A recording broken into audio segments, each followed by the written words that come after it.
Hi, I'm Sherlock. Welcome to my new mystery case. The merciless winter of 1895 had descended upon London with a ferocity that seemed almost personal in its malice. For 3 weeks the city had languished beneath a pall of yellow fog so dense that even the familiar gaslight of Baker Street appeared as mere ghostly orbs floating in an ocean of murk. The Thames had begun to show ice at its edges, and the omnibuses moved through the streets like great lumbering phantoms, their wheels crunching over frost that refused to yield even to the midday sun. It was on such a morning, bitter, grey, and unnaturally still, that I found myself particularly grateful for the cheerful blaze crackling in our sitting-room grate at 221B. Holmes had been unusually restless for the past fortnight, pacing our quarters like a caged panther, his sharp features drawn with that peculiar mixture of boredom and intellectual hunger that always preceded his most remarkable cases. He had taken to conducting chemical experiments of an increasingly esoteric nature, filling our rooms with vapours that made even Mrs. Hudson's stalwart constitution falter. "Watson," he had remarked only the evening prior, while manipulating some crystalline substance over a Bunsen burner, "I fear that if London does not soon provide us with a problem worthy of attention, I shall be compelled to create one myself. The criminal classes appear to have succumbed to the same lethargy that has befallen the rest of this frozen metropolis." His wish, as fate would have it, was to be granted with a vengeance. The thunderous knocking that shattered the morning quiet was so urgent, so desperate in its intensity, that even Holmes started from his contemplation of the day's newspapers. Mrs. Hudson's voice, pitched higher than usual with concern, preceded the arrival of our unexpected visitor. "Mr. Holmes, sir, there's a gentleman here in the most dreadful state. He's half frozen, sir, and speaking of the most terrible things. Eyes in windows and locked rooms and, oh dear me." The man who stumbled into our sitting-room was indeed a pitiable sight. His greatcoat hung heavy with melted frost, his face was pinched white with cold and terror, and his hands shook so violently that he could scarcely manage to remove his hat. I recognized him immediately as Mr. Edmund Graves, the butler of Ravenshollow Manor, a grand estate some 20 miles north of London, where I had once attended the master of the house for a bout of pneumonia. "Mr. Holmes," he gasped, his breath still visible in the warm air of our room. "Forgive the intrusion, sir, but Inspector Lestrade sent me directly. He said that if anyone could make sense of what's happened at the manor, it would be you. Sir Marcus is dead, sir, and the circumstances—" He swallowed hard, his Adam's apple bobbing convulsively. "The circumstances are beyond all natural explanation." Holmes was on his feet in an instant, his grey eyes alight with that familiar fire of intellectual curiosity. "Pray be seated, Mr. Graves," he said, guiding the shaken man to a chair near the fire. "Watson, perhaps some brandy for our visitor. Now then, compose yourself and tell us everything, omitting no detail, however trivial it may seem." Graves accepted the brandy with grateful hands, though I noticed he made no immediate attempt to drink it. "It was this morning, sir, just past dawn. I went to Sir Marcus's study to light the fire, as is my custom, but found the door locked from within. This was not unusual. Sir Marcus often worked late into the night and would secure himself in his study, but when I knocked, there was no answer. I called out, 'Sir,' but still nothing." "And so you forced entry?" Holmes inquired, settling into his chair with that predatory stillness that marked his complete attention. "Not immediately, sir. I fetched Mrs. Whitmore, that's the housekeeper, and young Thomas, the footman. We called out together, but there was only silence. The door is solid oak, Mr. Holmes, with a heavy lock. It took the 3 of us and a crowbar to force it open." Graves's voice dropped to barely above a whisper. "We found Sir Marcus seated at his desk, sir, but he was quite dead. His face was turned toward the great window that overlooks the south garden, and his expression— The butler shuddered.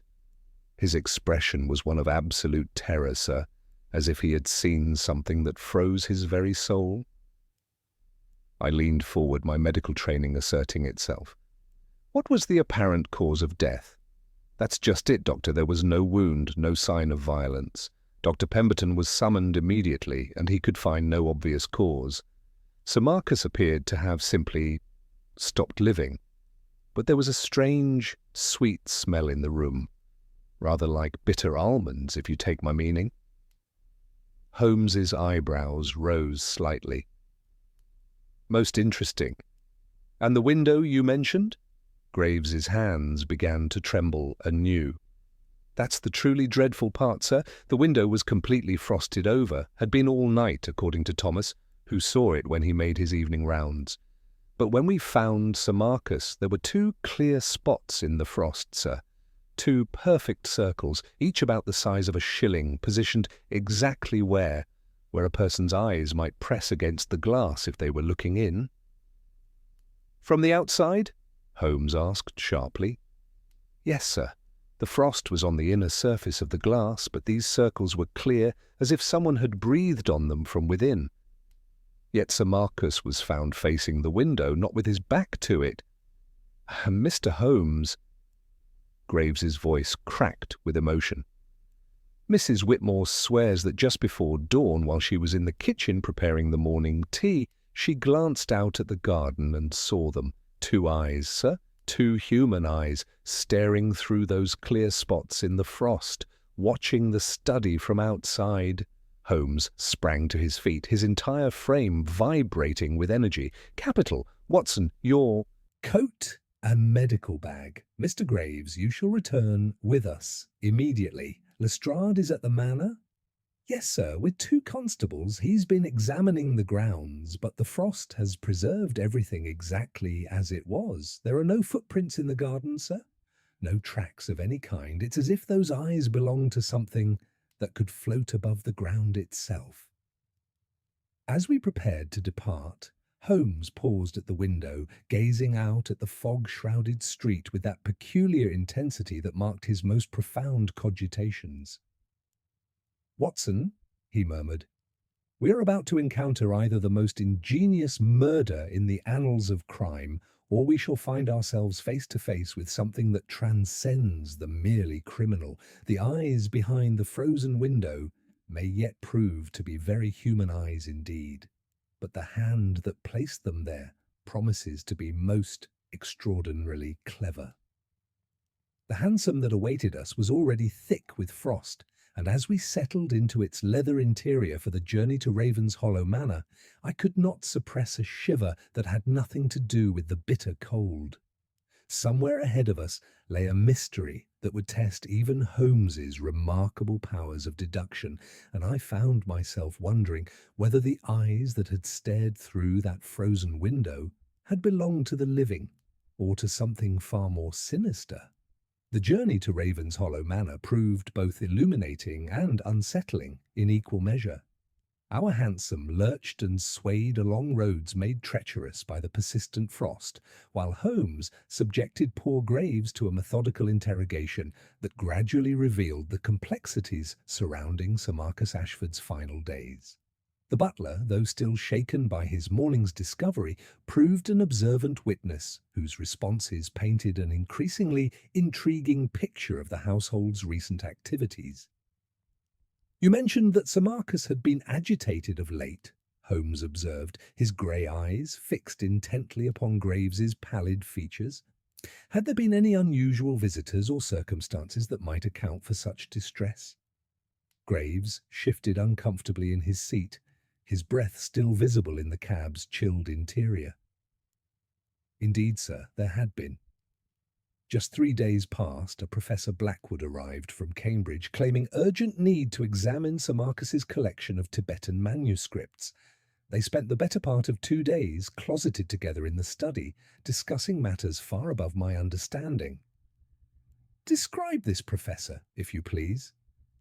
"A thin gentleman, sir, perhaps 50 years of age, with prematurely grey hair, and the most peculiar pale eyes I have ever encountered. He spoke with great learning, but there was something about his manner that made the entire staff uncomfortable. Mrs. Whitmore remarked that he seemed to watch everyone with an intensity that was quite unsettling. Holmes leaned forward with sudden interest. "And when did this learned professor depart?" "Yesterday morning, sir, quite early. He took his leave before breakfast, claiming urgent business in London. Sir Marcus seemed much agitated after his departure, spending the entire day in his study with strict instructions that he was not to be disturbed under any circumstances." I observed Holmes absorbing this information with that peculiar stillness that marked his most intense concentration. The introduction of this mysterious Professor Blackwood seemed to provide our first tangible lead, though I could not yet fathom how it might connect to the bizarre circumstances of Sir Marcus's death. As we approached the manor, the Gothic silhouette of Raven's Hollow emerged from the fog like something conjured from a nightmare. The building was a magnificent example of Tudor architecture, its dark stone walls and mullioned windows speaking of centuries past. Even in the grey morning light, it possessed an undeniable grandeur, though the frost-covered grounds and the yellow fog that clung to its towers lent it an air of melancholy that seemed almost prophetic. Inspector Lestrade met us at the entrance, his usually ruddy complexion pale with cold and frustration. "Mr. Holmes, Dr. Watson, thank heavens you've come. I've been examining this confounded business for 3 hours, and I confess myself completely baffled." Holmes paused at the threshold, his keen gaze sweeping the entrance hall before settling upon a minute detail near the inspector's feet. "Lestrade, I perceive you have spent considerable time this morning examining the south garden, particularly near the area beneath the study window. The distinctive clay from that region clings to your boots despite your attempts to clean them." Lestrade glanced down, startled. "Quite right, Holmes. We found nothing, though. Not a single footprint in the snow, not a broken twig, nothing to indicate anyone had approached that window from the outside. It's as if our mysterious observer materialized from thin air." "Indeed," Holmes murmured, that faint smile playing about his lips that I had learned to associate with significant discoveries. "Sometimes, Inspector, the absence of evidence can be as revealing as its presence. Lead us to the study." We followed Lestrade through oak-panelled corridors lined with stern ancestral portraits, their eyes seeming to track our progress through the gloom. The study door bore clear evidence of forced entry, splintered wood around the lock where the crowbar had done its work. "The door was definitely secured from within," Lestrade confirmed. "The key was still in the lock on the inside, turned completely." Holmes paused at the threshold, his penetrating gaze sweeping the room before he stepped inside. The study was a scholar's paradise, lined floor to ceiling with leather-bound volumes and glass cases containing artifacts from distant lands. Sir Marcus Ashford remained seated at his massive desk, his expression frozen in that terrible mask of horror that Graves had described, but it was the great window that commanded immediate attention.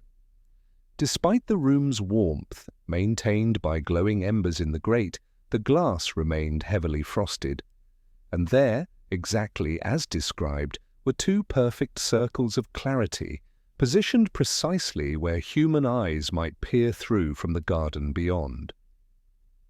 Holmes approached the window with surgical precision, his magnifying glass already in hand.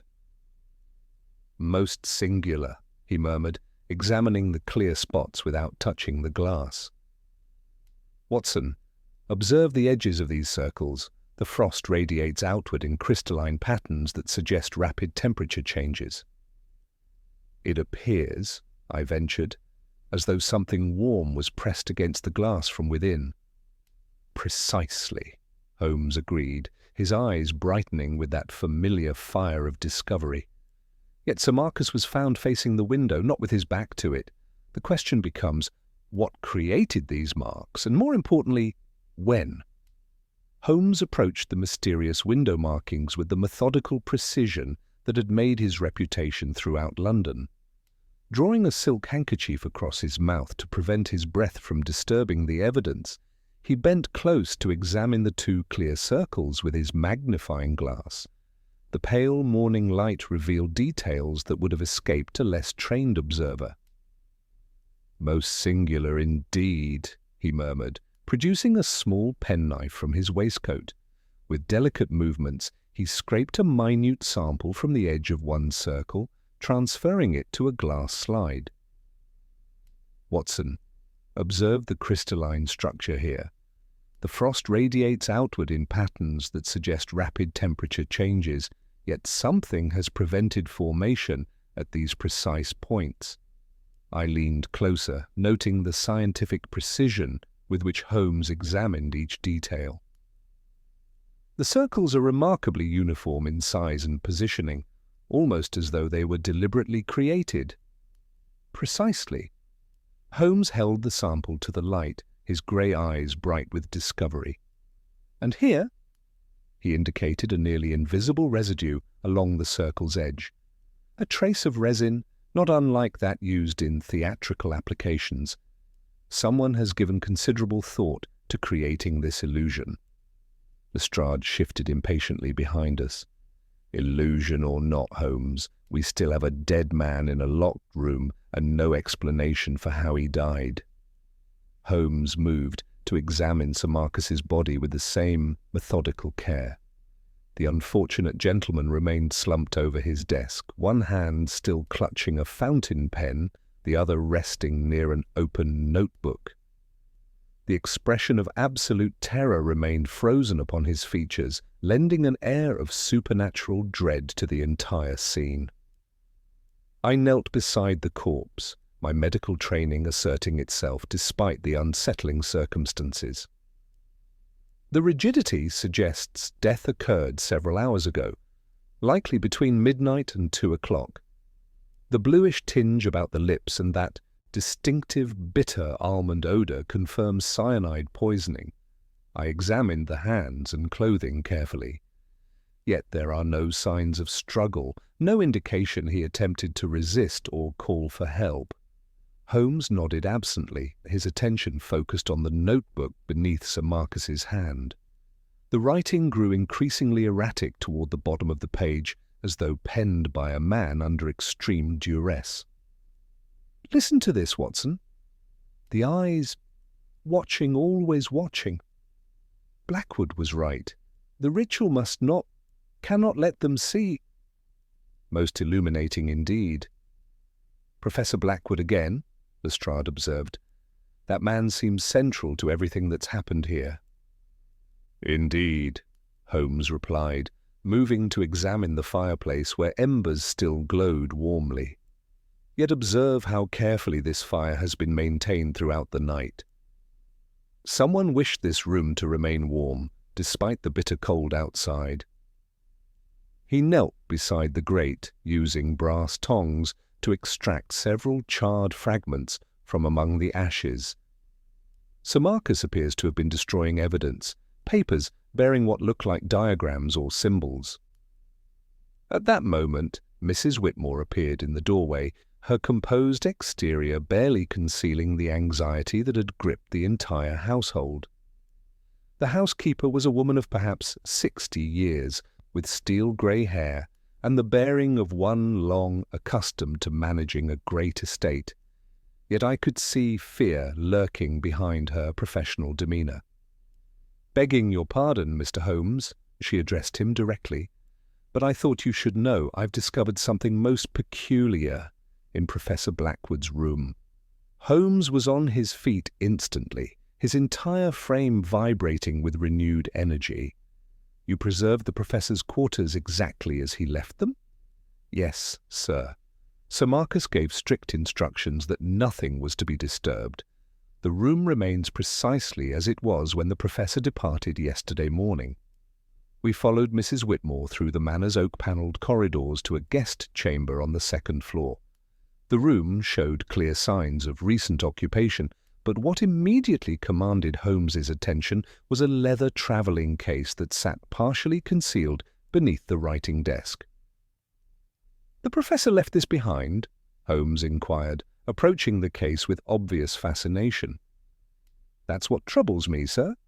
When he departed, I'm certain he carried only a single valise. This case was hidden beneath the bed, as though he meant to retrieve it later but never returned." Holmes opened the case with careful precision, revealing contents that made even my experienced medical sensibilities recoil. Within were several volumes bound in unfamiliar script, detailed anatomical drawings of human eyes, and most disturbing of all, a collection of glass spheres, each perfectly crafted to resemble human eyeballs with remarkable attention to individual detail. "Good Lord," I breathed, stepping back involuntarily from the macabre display. "Most instructive," Holmes murmured, lifting one of the glass eyes to examine it in the pale light filtering through the chamber's windows. "These are not mere curiosities, Watson. Observe the craftsmanship, each individually created with variations in iris color and subtle differences in pupil dilation, the work of a master artisan, or perhaps someone with very specific anatomical knowledge." Lestrade peered over Holmes's shoulder with obvious distaste. "What manner of scholar carries such things?" "A scholar with interests that extend far beyond conventional academic pursuits," Holmes replied thoughtfully. "Mrs. Whitmore, during Professor Blackwood's stay, did you observe anything unusual about his behavior?" The housekeeper wrung her hands nervously. "He was most particular about his privacy, sir, insisting on taking all meals in his room. But there was one thing that struck the entire staff as odd. Each evening, just before midnight, he would walk the grounds for precisely 1 hour, regardless of the weather. Thomas mentioned seeing him near the south garden several times, standing quite still and staring up at the house." Holmes's eyes gleamed with sudden understanding. "Standing beneath the study window, perhaps?" "Yes, sir. Thomas remarked upon it, particularly because the Professor seemed to be studying the building's architecture with unusual intensity, as though memorizing every detail. The pieces of this increasingly complex puzzle were beginning to align in ways that suggested a methodical and deeply calculated plan." Holmes carefully returned the glass eye to its case, his expression growing more thoughtful with each revelation. "Gentlemen," he announced, his voice carrying that note of quiet excitement that marked his greatest discoveries, "we are dealing with something far more sophisticated than a simple murder. Professor Blackwood's presence here was no academic coincidence, and his departure yesterday morning was carefully timed to coincide with events we are only beginning to understand. The eyes behind the frozen window may indeed prove to be very real, but their purpose extends far beyond mere observation into realms of deception that would challenge even the most imaginative criminal mind." Holmes carefully returned the glass eye to its velvet-lined compartment, his expression growing increasingly thoughtful as the implications of Professor Blackwood's macabre collection began to crystallize. The discovery had shifted our investigation into entirely new territory. Yet I could see from his manner that he was far from satisfied with the obvious conclusions. "Mrs. Whitmore," he addressed the housekeeper with renewed urgency, "I require a complete accounting of everyone who had access to the manor during Professor Blackwood's visit. Staff, visitors, tradesmen, anyone who might have observed his activities." The woman's composure wavered slightly under Holmes's penetrating gaze. "Well, sir, the usual household staff, of course. Dr. Pemberton called twice to attend Sir Marcus for his chest complaints. The coal merchant made his delivery Tuesday morning." She paused, clearly uncomfortable. "And there was Mr. Cornelius Ashford, Sir Marcus's nephew, who arrived quite unexpectedly Monday evening." Holmes's eyebrows rose with immediate interest. "The nephew was not expected?" "No, sir. He appeared suddenly claiming urgent family business. Sir Marcus seemed most displeased, particularly given Professor Blackwood's presence. They had heated words, though I could not make out the substance. "Where is this nephew now?" Lestrade inquired eagerly. "He departed yesterday afternoon, shortly after Professor Blackwood's morning departure. Said he had pressing business in London." The timing struck me as remarkably convenient, and I could see Holmes filing this information with particular care. We made our way back to the study, where Holmes immediately began a more methodical examination of the scene. "Observe, Watson," he murmured, kneeling beside the fireplace where embers still glowed warmly. Using brass tongs, he extracted several items from the grate, charred paper fragments, and more significantly, a thin wire scarcely thicker than thread. "Someone has been conducting experiments with remote manipulation." He moved to examine an ornate cabinet containing Sir Marcus's entomological supplies.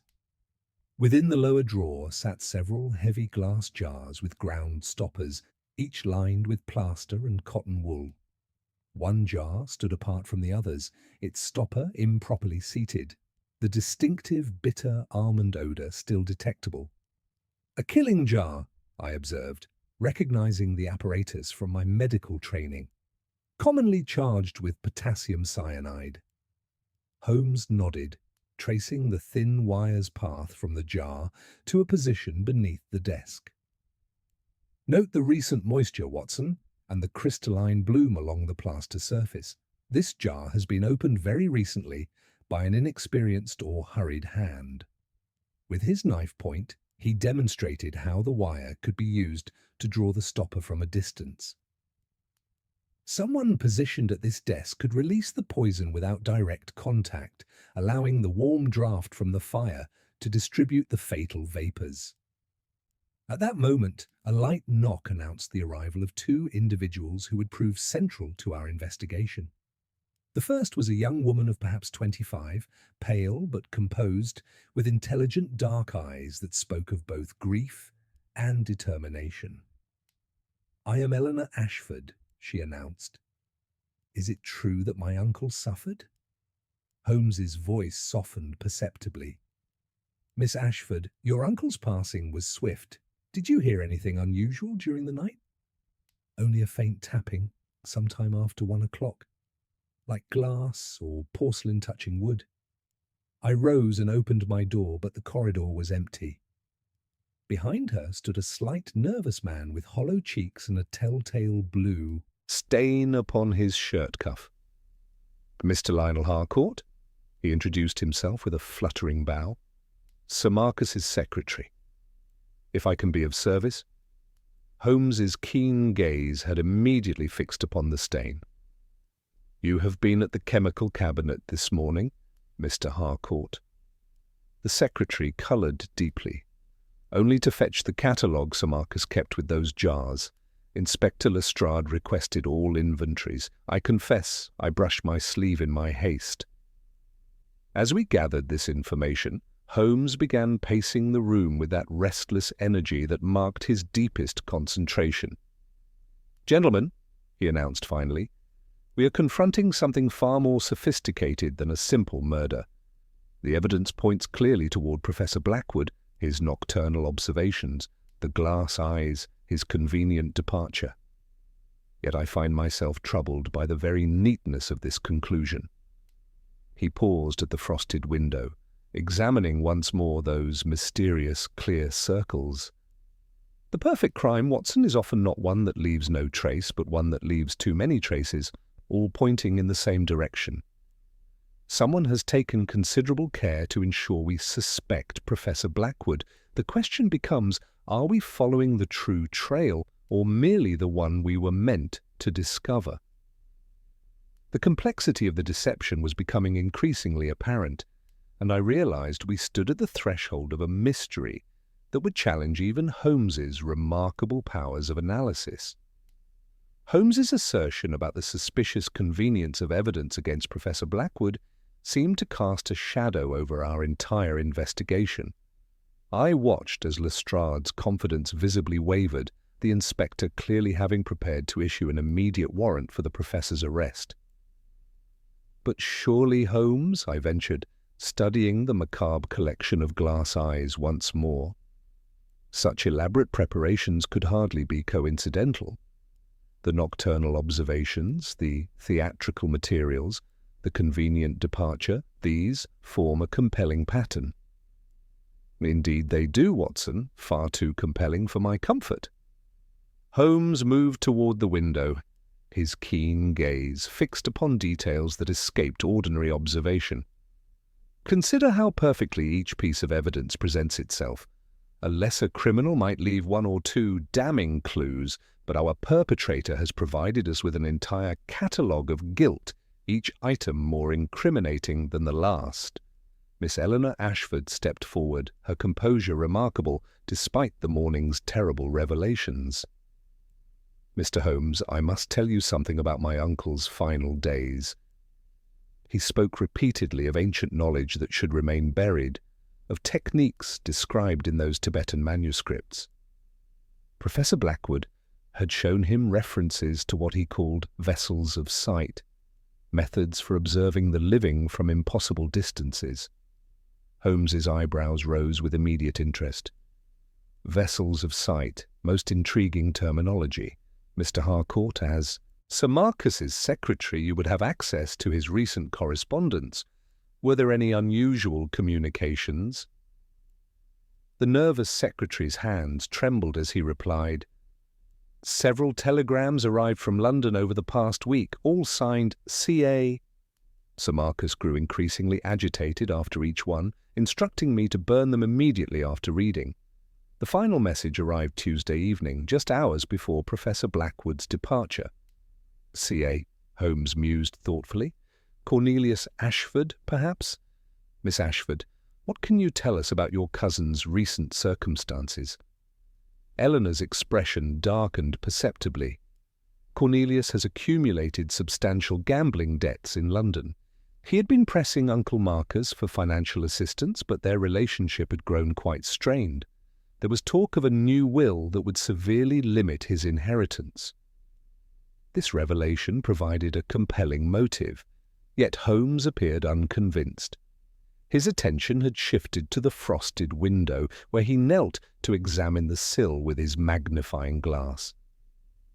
"Observe, Watson, minute scratches in the wood, barely visible beneath the frost. Someone has attached something to this frame, and recently—" Using his penknife, he carefully extracted a tiny fragment of what appeared to be dried adhesive from the window's edge. Theatrical cement, designed to hold lightweight objects securely yet remove cleanly, most professional in its application. At that moment, young Thomas appeared in the doorway, his face flushed with excitement. "Begging your pardon, Mr. Holmes, but I've discovered something most peculiar in the south garden." We followed Thomas through the manor's rear entrance into the crystalline wasteland of the frost-covered grounds. He led us to the garden wall some 20 feet from the house, where a series of small holes had been precisely drilled into the ancient stone. "These holes are fresh, sir," Thomas explained. "Created within the past few days, I'd wager. They form a perfect ladder pattern ascending to the wall's summit." Holmes examined each hole with scientific precision, measuring distances and angles. "Remarkable craftsmanship indeed. Professional tools, expert placement. Someone has constructed a climbing aid that would allow access to the wall's highest point." From the wall's summit, I could see that a skilled individual might indeed approach the study window, though the distance remained considerable and would require exceptional daring and equipment. "Yet still no footprints in the garden," Lestrade observed with growing frustration. "How does one scale a wall and approach a window without leaving tracks in the snow?" Holmes straightened, his grey eyes bright with discovery. "Perhaps, Inspector, because our mysterious observer never touched the ground at all. Consider the implications if someone possessed both the skill and equipment to approach that window from above, using techniques learned through Professional training. He paused, examining a thin strand of dark silk caught on the ivy below the window. Someone with access to theatrical materials, mechanical expertise, and intimate knowledge of this household's routines. The eyes behind the frozen window were indeed real, gentlemen, but they belonged to someone whose capabilities extend far beyond ordinary criminal enterprise. As we stood in that frozen garden, staring up at the window where Sir Marcus had met his terrible end, I realized we were confronting not merely a clever murderer, but a predator who could strike from impossible angles and vanish without trace. The investigation had taken a dramatic turn, and Holmes's expression suggested we had only begun to appreciate the true complexity of the web that had been woven around us. The strand of dark silk between Holmes's fingers seemed to pulse with significance as he examined its construction under his magnifying glass. The material was indeed specialized, far stronger than ordinary thread, yet fine enough to remain nearly invisible at distance. "Professional rigging cord," he announced, his grey eyes bright with discovery. "The sort employed in theatrical productions or by those engaged in more athletic pursuits." Watson, observe how this fragment has been cut cleanly, not torn. Our mysterious observer departed with considerable care to remove evidence. At that moment, Dr. Pemberton approached from the manor, his distinguished bearing marked by obvious concern. "Gentlemen, I have completed my examination of Sir Marcus, and I must report findings that alter our understanding considerably. The cyanide poisoning is undeniable, yet the concentration in his system suggests exposure over several hours rather than a single fatal dose." Holmes's attention focused immediately upon this revelation. "Gradual poisoning, you say? Beginning when?" "Based on the symptoms Miss Ashford described, the bitter taste at dinner, the early retirement, I would estimate the process began Tuesday evening and continued throughout the night. Sir Marcus would have experienced growing weakness, perhaps hallucinations, before the final collapse." This information cast the terrified expression on the corpse's face in an entirely new light. If Sir Marcus had been slowly succumbing to poison throughout the night, his horror might reflect not supernatural visitation, but the gradual realization of his approaching doom, combined with whatever psychological torment had been inflicted upon him. "Mrs. Whitmore," Holmes called to the housekeeper, "we must examine Sir Marcus's wine cellar immediately. If Dr. Pemberton is correct about the timeline, the poison was likely administered with Tuesday's dinner." The wine cellar proved a revelation in itself. Among the dusty bottles and ancient vintages, Holmes immediately identified signs of recent disturbance. Several bottles of Sir Marcus's preferred claret showed evidence of careful handling, their positions slightly altered, the accumulated dust redistributed rather than naturally settled. "Observe the wax seals," Holmes noted, lifting one bottle to examine its neck. "Expertly removed and restored, but the colour is slightly different. Fresh wax over old. Someone with considerable skill has introduced foreign substances into these bottles, then attempted to conceal their interference." Young Thomas, who had followed us to the cellar, suddenly spoke up. "Begging your pardon, Mr. Holmes, but I should mention, when I made my evening rounds Tuesday, I noticed a light in the cellar. Thought it was Mr. Cornelius exploring the family history, as he'd mentioned interest in the old vintages." Holmes nodded thoughtfully, but his expression suggested he was synthesizing information beyond the obvious implications. "The gradual nature of the poisoning serves a specific purpose. Our perpetrator required Sir Marcus alive but increasingly helpless during the crucial nighttime hours." We returned to the study where Holmes immediately began examining the roof access from within. Using Thomas's ladder, he climbed to investigate the area directly above the study window. Within minutes, he had discovered a small iron piton driven into the mortar joint, along with a brass pulley no larger than a shilling. "Lowering apparatus," he announced, producing a few strands of the same dark silk we had found below.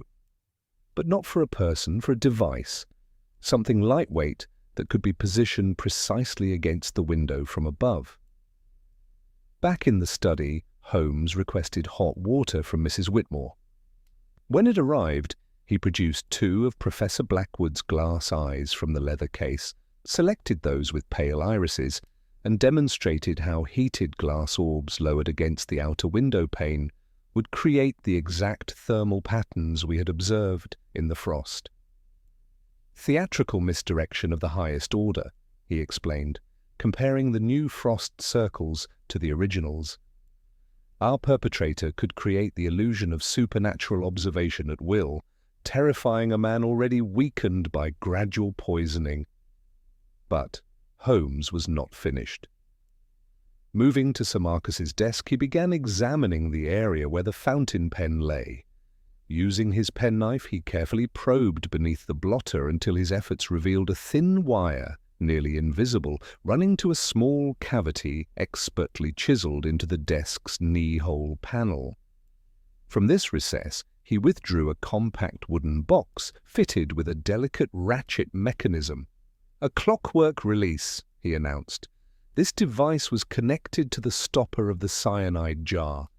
At the appointed hour, the mechanism would draw the stopper free, allowing the warm draft from the fireplace to distribute the concentrated vapors throughout the room. Miss Eleanor stepped forward, her composure remarkable despite the morning's revelations. "The tapping I heard after 1 o'clock.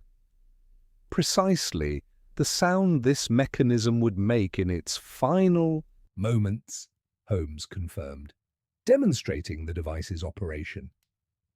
"Your uncle received both psychological and physical torment in his final hours, the terror of believing himself watched by supernatural forces combined with increasingly concentrated exposure to cyanide vapors." Lestrade examined the mechanism with growing excitement. "Then our killer set the trap earlier and departed, leaving the device to complete the murder. But who among our suspects possesses such mechanical expertise?"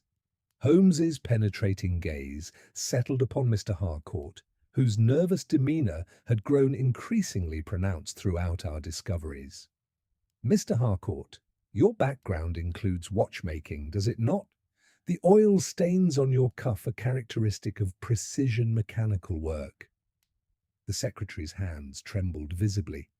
"I served an apprenticeship in Clerkenwell, yes, but surely you cannot suggest—" "I suggest nothing yet," Holmes replied calmly. "However, our investigation has revealed that this crime required not only access and opportunity, but also diverse technical skills, mechanical expertise, knowledge of toxicology, familiarity with theatrical techniques, and intimate understanding of this household's routines." He moved to examine Sir Marcus's manuscript collection, noting the gaps among the Tibetan volumes. 3 texts are missing, yet only 2 distinct papers were burned in the grate.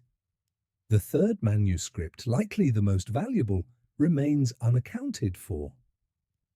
"The wall safe," Eleanor said quietly. "Uncle kept his most precious documents in a concealed safe behind that landscape painting. Holmes's examination of the safe revealed it had been expertly opened, its contents removed.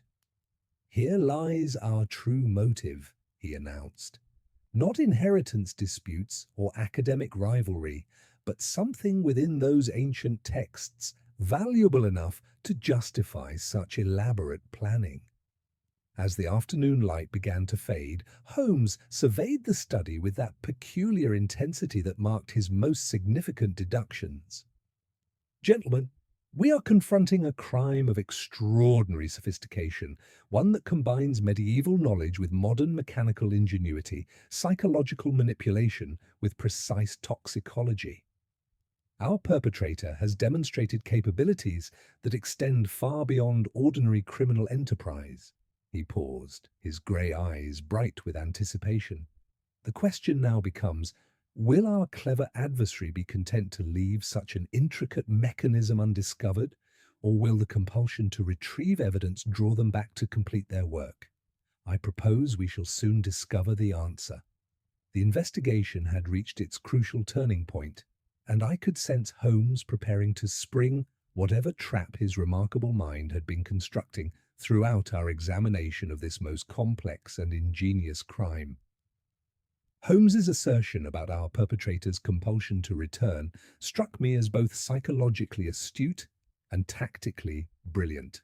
As the grey afternoon light began its inexorable fade toward the bitter winter evening, he immediately set about orchestrating what I recognized as one of his most sophisticated, strategic deceptions. "Lestrade," he commanded with quiet authority, "you must announce to the household that the investigation has reached its preliminary conclusion. Make it known that we shall return to London this evening, and most importantly, ensure everyone understands that the mechanical device has been secured as evidence and will be transported to Scotland Yard tomorrow morning." The inspector's confusion was evident, but Holmes continued before objections could be raised. "We are creating the illusion of security, Inspector. Our adversary has demonstrated remarkable patience and planning throughout this affair. They will not risk exposure unless convinced the immediate danger has passed." Holmes divided our forces with military precision. The constables were positioned at strategic points around the manor's perimeter, concealed but maintaining clear sight lines to all approaches. Lestrade would remain in the servants' quarters with Mrs. Whitmore, ready to respond to any disturbance. Miss Eleanor agreed to maintain a visible presence in the library, ostensibly organizing her uncle's papers, while Mr. Harcourt continued his manuscript inventory at a table positioned near the window where his movements could be observed. "Watson," Holmes addressed me with particular intensity, "we shall require your military experience tonight. Our quarry possesses skills that suggest professional training, theatrical rigging, mechanical expertise, and considerable athletic ability. They will not approach carelessly, and we must be prepared for tactics beyond ordinary criminal behavior." As darkness settled over Ravenshollow Manor like a shroud, Holmes and I positioned ourselves in an unused antechamber on the first floor. The room's heavy, moth-eaten curtains provided perfect concealment while offering direct sight lines to both the study window and the south garden approaches. Holmes had equipped himself with a powerful magnifying lens and had prepared several chemical markers, a mixture of lampblack and starch that would adhere to any surface touched, and traces of Prussian blue applied to strategic points along the expected approach routes. "The missing Tibetan manuscript continues to trouble me," Holmes murmured as we settled into our vigil. According to Miss Ashford, those texts contained references to preservation techniques, methods for maintaining consciousness beyond physical death. If someone believes such knowledge has practical application, they might justify extraordinary measures to obtain it. The hours that followed tested even my military-trained patience. The manor settled into that peculiar silence of great houses at night, where every creak of timber and whisper of wind through ivy became magnified by tension. Holmes remained absolutely motionless, his keen gaze fixed upon the study window, his breathing so controlled as to be nearly imperceptible. Near 11:30, the faint sound that Miss Eleanor had described reached our ears, a soft, metallic clicking from the direction of the study. Holmes's hand closed upon my arm with silent intensity, and through the darkness we observed a subtle movement at the study window. A dark figure moved within the room itself, barely visible against the deeper shadows. Our perpetrator had indeed returned, but not from the garden as we had anticipated. Instead, they had gained access to the manor through some other means, believing the coast clear to retrieve the damning evidence of their elaborate mechanism. The figure moved with practiced efficiency, their silhouette occasionally illuminated by the faint glow of a small, concealed lantern. They were systematically dismantling the remaining elements of their ingenious trap, confident in their perceived security. Holmes's lens remained fixed upon their movements, cataloguing every detail of their methodology. Then came the moment Holmes had anticipated with such precision. The intruder approached the desk where the clockwork mechanism lay prominently displayed, the very device Holmes had deliberately left as irresistible bait. As gloved hands reached for the apparatus, they made contact with the chemical markers Holmes had applied to its surface. "The trap is sprung," Holmes whispered, with quiet satisfaction. "Our perpetrator believes they are removing evidence, but they are actually collecting the final proof of their guilt." The figure completed their work with methodical care, gathering not only the mechanism, but also the remaining traces of theatrical cement and rigging cord. Their movements spoke of someone intimately familiar with the manor's layout, someone who could navigate its corridors and chambers without hesitation, even in complete darkness.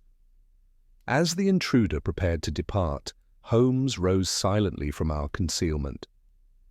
"Now, Watson, we must position ourselves to intercept their exit route. Based on their approach pattern, they will attempt to leave through the servants' entrance to avoid the main hall's visibility." We moved through the manor's corridors with utmost stealth, reaching the rear passage just as footsteps approached from within. Holmes positioned himself in the shadows beside the door, while I took station to block any retreat toward the main house. The door opened with careful precision, and our mysterious perpetrator emerged into the frost-covered garden. In the pale starlight, I could see they carried a leather satchel, presumably containing the retrieved evidence that would have secured their escape from justice. Holmes stepped forward from the shadows, his voice cutting through the night air with quiet authority. "I believe you have something that belongs to the Crown's evidence collection." The figure spun toward us with startling speed, and in that moment of revelation, the careful mask of deception that had concealed their true nature throughout our entire investigation finally fell away. The face that stared back at us through the darkness belonged to someone whose presence at Ravenshollow Manor had been so natural, so perfectly integrated into the household routine, that their guilt had remained hidden in plain sight despite the mounting evidence of their extraordinary capabilities. Holmes's grey eyes gleamed with satisfaction as the final piece of his complex deduction fell into place. The game, as they say, is up. The face that emerged from the shadows belonged to none other than Mr. Lionel Harcourt, Sir Marcus's nervous secretary. His usually pallid features were now drawn with desperate terror, and the leather satchel trembled in his gloved hands as he recognized the futility of his position.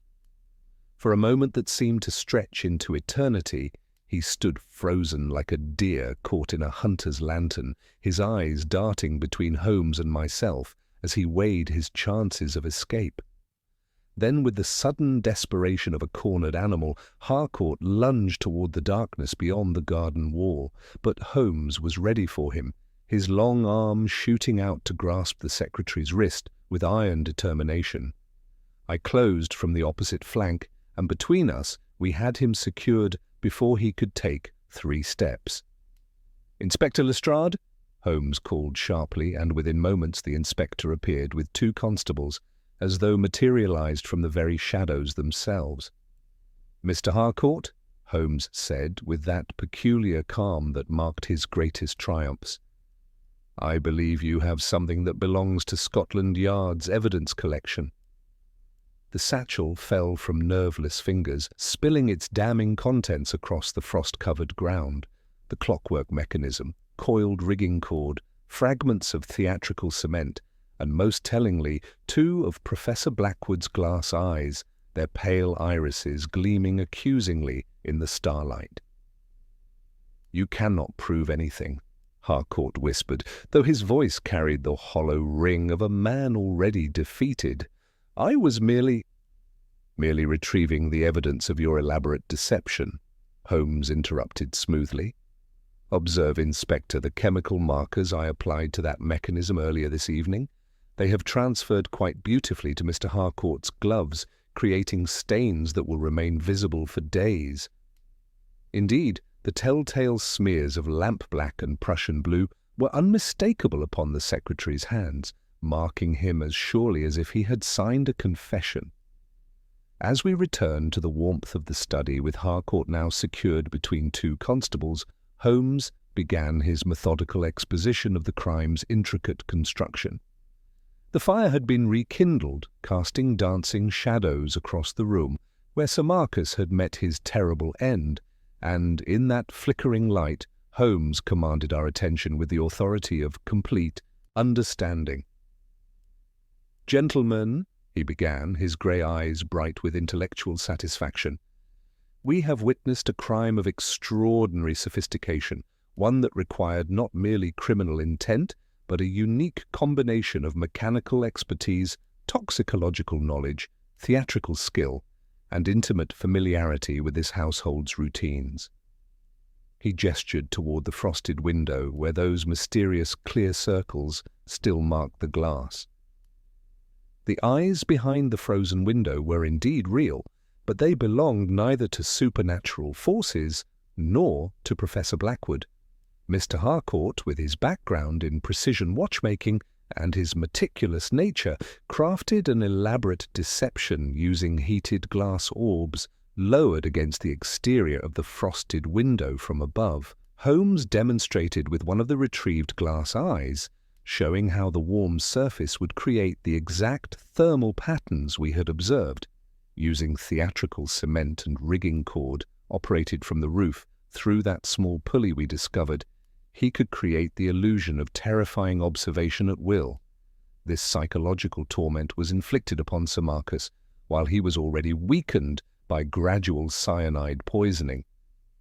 I observed Harcourt's reaction carefully, noting how his shoulders sagged with each revelation, the fight draining from him as Holmes systematically dismantled his carefully constructed deception. The gradual poisoning was crucial to the plan's success, Holmes continued, moving to examine the wine bottles we had discovered in the cellar. Beginning Tuesday evening, Mr. Harcourt systematically administered small doses of cyanide to Sir Marcus's preferred claret.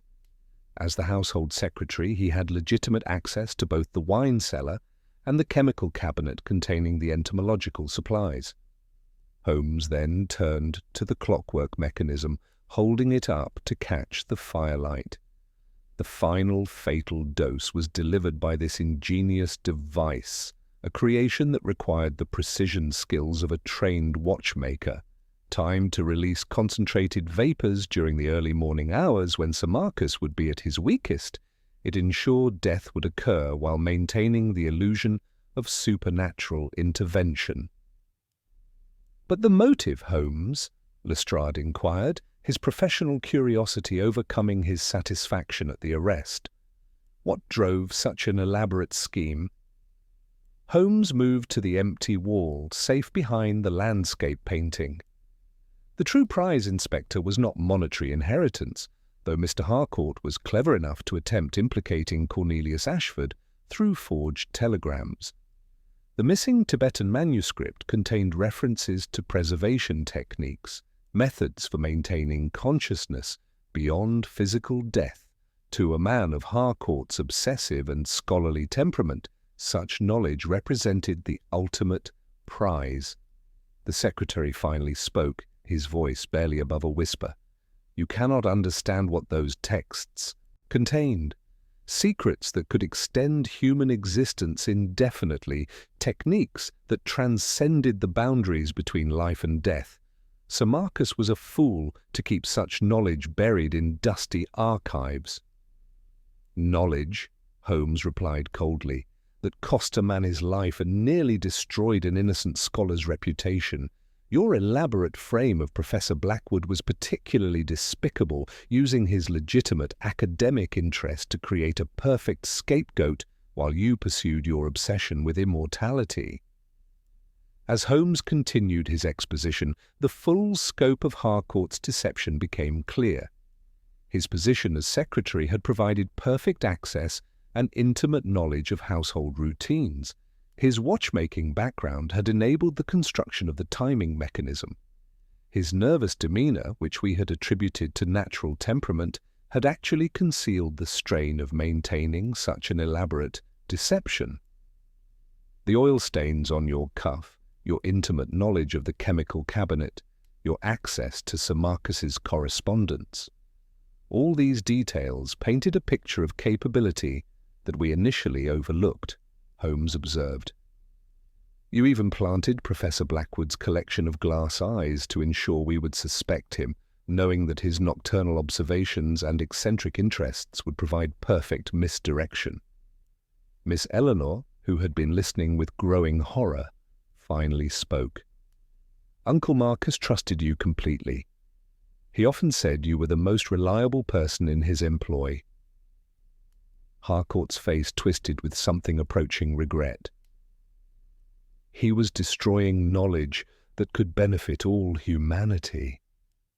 Those manuscripts contained secrets that scholars would kill for, and I suppose in the end that is exactly what happened. As the constables prepared to escort their prisoner to the waiting transport, Holmes made one final observation. The greatest tragedy, Mr. Harcourt, is not merely that you committed murder, but that you did so in pursuit of knowledge that was likely far less revolutionary than your obsession led you to believe. The Tibetan preservation techniques were probably nothing more than primitive mummification rituals, dressed in mystical language that appealed to your imagination. The case of the eyes behind the frozen window had reached its conclusion, but as we prepared for our return journey to London, I could not help but reflect on the terrible irony that a man dedicated to preserving knowledge had chosen murder as his path to enlightenment. The mechanical precision of his crime had been matched only by the moral blindness of his motivation, creating a mystery that would long remain in my memory as one of Holmes's most intellectually challenging cases. In the end, the supernatural terror that had gripped Ravenshollow Manor proved to be entirely human in origin, the product of a brilliant but twisted mind that had confused obsession with scholarship and murder with the pursuit of truth. As the constables secured Harcourt's bonds and prepared for the journey to London, Holmes paused in his systematic dismantling of the case to address one crucial remaining element. His penetrating gaze fixed upon the empty wall safe behind the landscape painting, and I could see his mind working through the final implications of our discovery.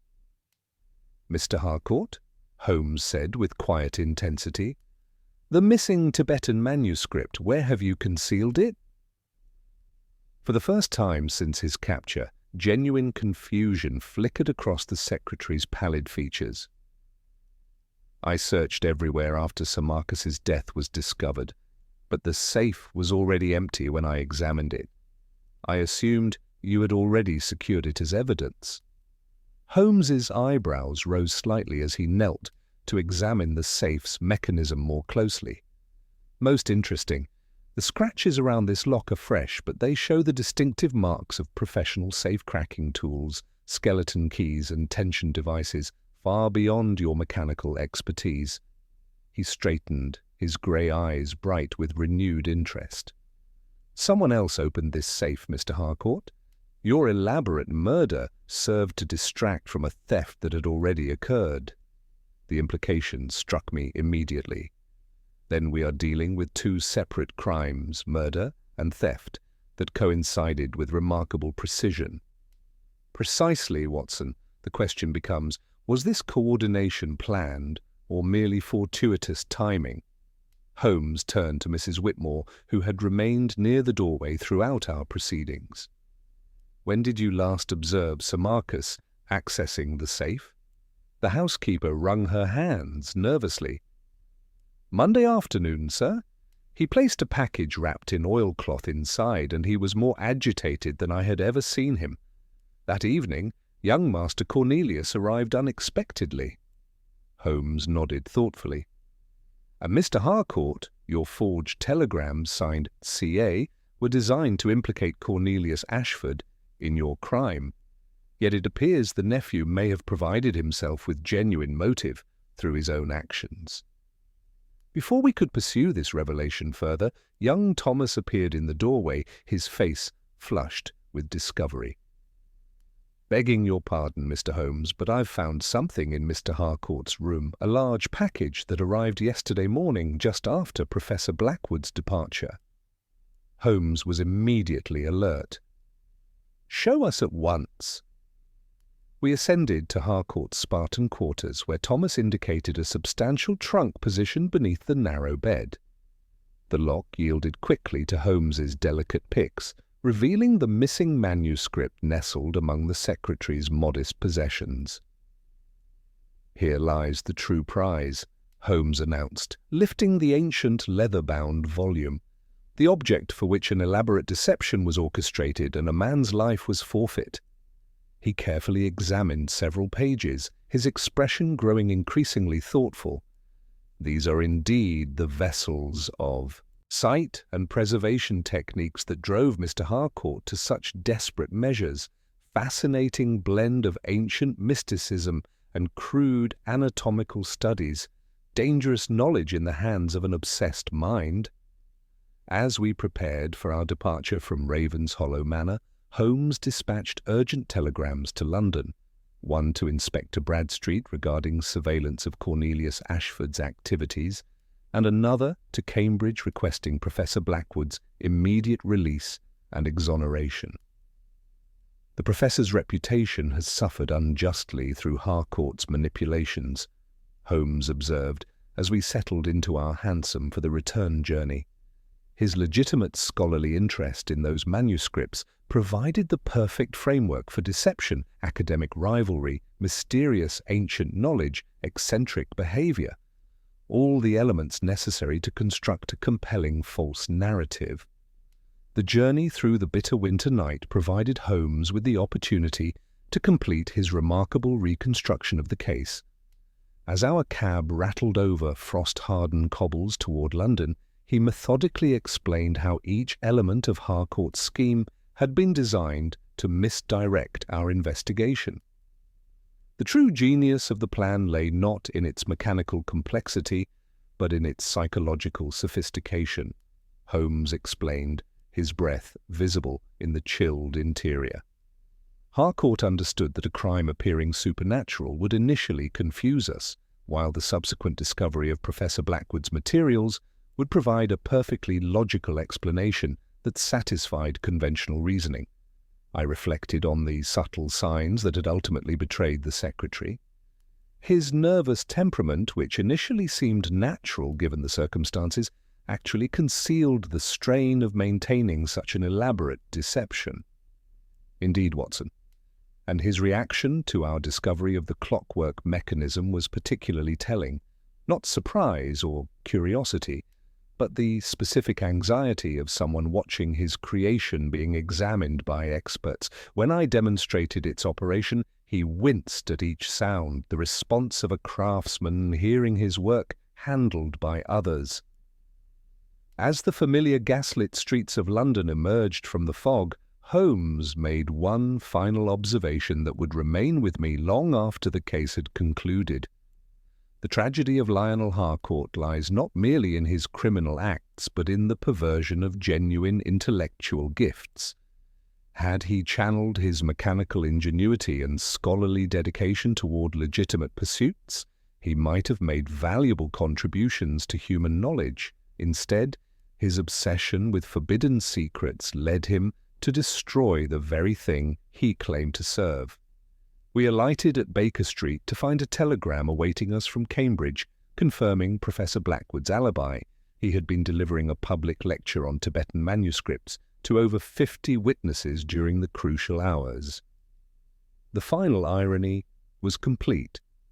The professor's legitimate academic interest had provided Harcourt with the perfect framework for his elaborate deception.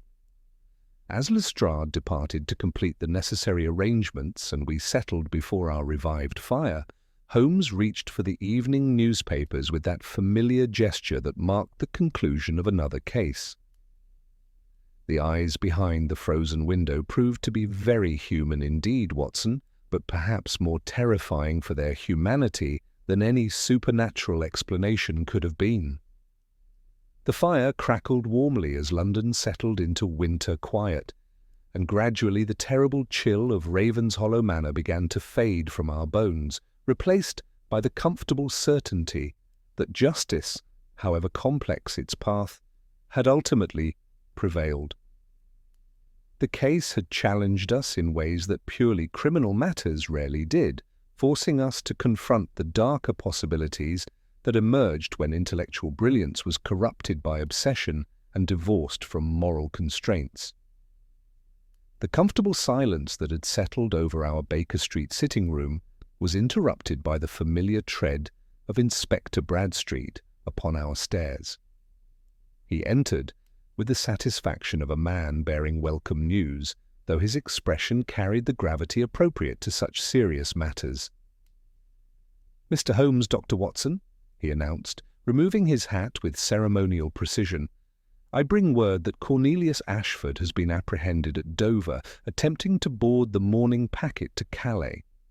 Found in his possession were several valuable items from Ravenshollow Manor, including rare coins, jewellery, and most significantly, detailed floor plans of the estate with the wall safe's location clearly marked." Holmes leaned forward with immediate interest. "The professional nature of the safe opening becomes clear at last. Mr. Ashford employed a skilled cracksman, I presume?" "Indeed, sir. A man known as Alan Pike, whom we arrested in Covent Garden with silver dust on his cuffs and tools of the trade. Ashford's gambling debts had reached desperate proportions, and he had clearly planned his uncle's robbery well in advance. His unexpected arrival at the manor was no family visit, but a calculated theft. The final pieces of our complex puzzle were falling into place with remarkable precision." Holmes rose and moved to the window, his keen gaze fixed upon the fog-shrouded street as he organized his thoughts.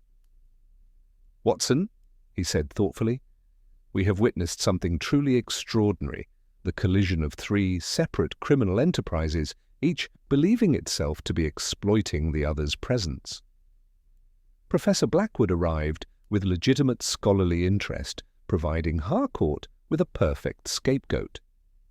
Cornelius came to steal his uncle's valuables, inadvertently removing the most precious manuscript before Harcourt could access it. And Harcourt, recognizing the opportunity presented by these concurrent visits, accelerated his elaborate murder scheme to take advantage of the confusion. The psychological sophistication of this triple deception was remarkable in its complexity. Each man believed he was using the others for his own advantage, I observed, never realizing his fellow conspirators were equally duplicitous. Precisely. Harcourt's obsession with the Tibetan manuscripts drove him to create his masterpiece of misdirection, the gradual poisoning, the theatrical eyes behind the frozen window, the clockwork mechanism. He needed not just Sir Marcus's death, but time to study the entire collection without interference. The presence of both a suspicious professor and a desperate nephew provided him with ready-made suspects. At that moment, Mrs. Hudson announced Miss Eleanor Ashford, who had travelled from Ravenshollow to express her gratitude personally. She entered with the composed dignity that had marked her throughout our investigation, though I could see the relief in her eyes that justice had finally been served. "Mr. Holmes, Dr. Watson," she said with quiet sincerity, "I cannot adequately express my gratitude for bringing the truth to light. Uncle Marcus can rest in peace, knowing that his reputation remains intact and his killer has been brought to justice." Holmes's expression softened perceptibly. "Your uncle was the victim of an extraordinarily sophisticated deception, Miss Ashford. His scholarly integrity remained untainted throughout, and he died protecting knowledge rather than exploiting it." After our visitor departed, Holmes settled back into contemplative silence, his pipe sending lazy spirals of smoke toward the ceiling. The case had challenged us in ways that purely criminal matters rarely did, forcing us to navigate treacherous currents of academic ambition, family betrayal, and brilliant minds corrupted by obsession. The true tragedy, Holmes observed as the afternoon light began to fade, lies not merely in Sir Marcus's death, but in the perversion of genuine intellectual gifts. Harcourt possessed remarkable mechanical ingenuity, scholarly dedication, and psychological insight, qualities that could have served legitimate purposes. Instead, his obsession with forbidden knowledge transformed him into something far more dangerous than any common criminal. I reflected on the terrible irony that had pervaded the entire case. The supernatural terror that gripped Ravenshollow Manor proved entirely human in origin, yet perhaps more frightening for its humanity than any ghostly explanation could have been. Holmes nodded thoughtfully. The eyes behind the frozen window were indeed real, Watson, but they belonged to a mind capable of extraordinary deception. We have rescued a scholar's reputation, delivered a murderer to justice, and prevented theft from masquerading as inheritance. It is, I believe, a satisfactory conclusion to a most complex affair. As the fire settled into glowing embers and London's winter evening drew its familiar veil across our windows, I found myself grateful for the comfortable certainty that truth, however intricate its discovery, had ultimately prevailed over even the most ingenious human deception. The case of the eyes behind the frozen window would long remain in my memory as one of Holmes's most intellectually challenging victories, a testament to the power of methodical reasoning over the darkest impulses of the human heart. The following morning brought welcome confirmation that the final threads of our complex investigation had been properly secured. A telegram from Inspector Lestrade announced that both Cornelius Ashford and his accomplice Alan Pike had confessed to their roles in the theft, while maintaining complete ignorance of Harcourt's murderous scheme. The convergence of their crimes had been purely coincidental, though it had provided Harcourt with the perfect opportunity to accelerate his deadly plan. Professor Blackwood arrived at Baker Street personally to express his gratitude, proving himself to be precisely the earnest scholar we had concluded him to be.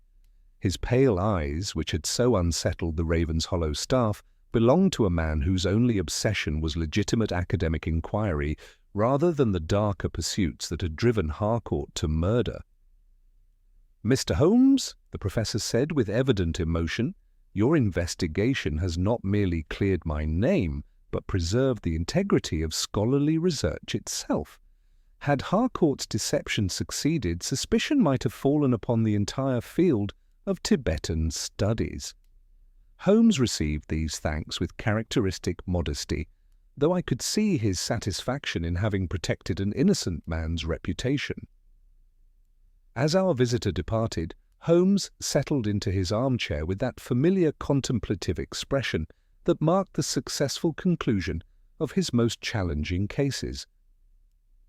"It is a curious thing, Watson," he began, carefully lighting his pipe, "how often the most intricate webs of deceit are spun not by master criminals seeking material gain, but by individuals driven by intellectual obsession. Lionel Harcourt possessed genuine mechanical genius, scholarly dedication, and remarkable psychological insight, qualities that could have served humanity admirably. Instead, his hunger for forbidden knowledge consumed his moral compass entirely." I reflected on the terrible complexity we had unravelled. To think that his nervous demeanour, which we initially dismissed as natural temperament, was actually the outward manifestation of a mind stretched to its limits by maintaining such an elaborate deception. He orchestrated a symphony of misdirection, using Professor Blackwood's academic eccentricities and Cornelius's desperation as unwitting instruments. Precisely, Watson. The confluence of three separate criminal intentions, Harcourt's murder for knowledge, Cornelius's theft for gain, and the professor's unwitting role as scapegoat, created a particularly challenging puzzle. Each man believed himself the primary actor, never realizing he was merely one player in a far more complex performance. Holmes rose and moved to the window, gazing out at the fog-shrouded street with that distant look I had learned to associate with his deepest insights. The eyes behind the frozen window were indeed the most human element of all, the product of a mind capable of extraordinary creativity turned to the darkest purposes. The supernatural terror that gripped Ravenshollow Manor proved more frightening than any ghostly visitation could have been, precisely because it demonstrated the depths to which human ingenuity could sink when divorced from moral principle. The fire crackled warmly in our grate, dispelling the last traces of that terrible chill that had pervaded the manor, while London's familiar sounds provided reassuring evidence that life continued its normal course beyond the extraordinary events we had witnessed. "The greatest mysteries," Holmes observed, returning to his chair, "often prove to be not supernatural at all, but rather the result of human nature pushed to its extremes." Harcourt's mechanical precision was matched only by the moral blindness of his motivation, a reminder that intellectual gifts, however remarkable, require the guidance of conscience to serve humanity rather than destroy it. As evening drew its familiar veil across our windows, Holmes reached for his violin with that gesture that marked the peaceful conclusion of another case. The haunting melody that emerged seemed to capture both the complexity we had unraveled and the satisfaction of justice ultimately served. "I believe I noticed a most intriguing report in this morning's papers," Holmes mentioned as he set aside his instrument, his eyes already bright with renewed interest. "Concerning some peculiar circumstances in Whitechapel. The night is still young, Watson, and London rarely disappoints in its capacity for human drama. And so, as always, having methodically unravelled one mystery, the great detective's insatiable mind was already turning toward the next challenge, ever hungry for the intricate puzzles that lay hidden beneath the veneer of ordinary life. The case of the eyes behind the frozen window had been solved, but its lessons about the dangerous intersection of genius and obsession would remain with us long after the echoes of this extraordinary investigation had faded into memory.